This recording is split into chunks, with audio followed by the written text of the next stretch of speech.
I was angry when I left from playing football. I was angry. I was bitter. I didn't know, and I was rock bottom. And I didn't have no money in my pocket. Straight up.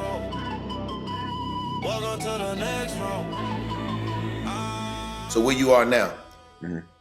did any particular acting class or instructor make you think, okay, acting might be my next thing, might be my next role, my next calling?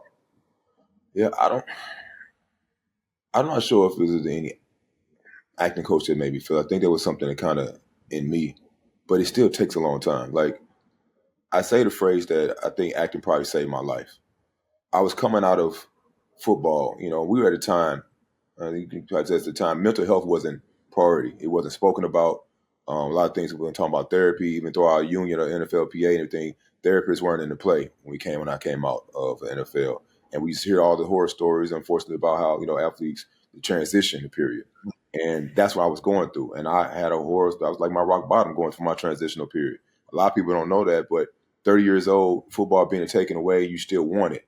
And you still want it. You're still trying every door you possibly can get into to try to get on that field again because you worked so hard to get there. And now it's being shut on you. And you're like, what do I do now? You're standing on the porch looking at the door like, okay, what do I do? It's like one of those sad movies. You turn around, you look, and you don't know which way to go, left or right. That's kind of how I felt at that time. And, I was around some other people speaking on the panel that were actors, and I saw it, and I was like, damn. Just speaking to them, they were black men, and I was like, I'm interested in that. What's that? I tried so many different things, personal training. I was doing marketing. I didn't want to go back to school. My degree was in physical therapy, but I had to go get my master's in that. But I didn't want to, I wasn't looking towards that. I started eventually, on the journey led me to taking acting classes. And in acting classes, it allowed me to have to use that substitution from the anger that I had from the game, not getting the gratification of getting the game where I wanted it.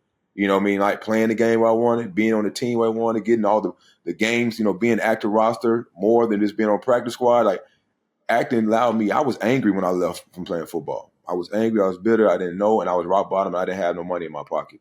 Straight up. It's just how it was. I was part of that real estate crash and poor decisions. And acting allowed me to be able to go in there and relinquish some of those feelings that I was having. But when I say that, it's substituting that into a character. If a character is angry, the character is sad, I'm able to let go of some of those feelings through the truth of that character.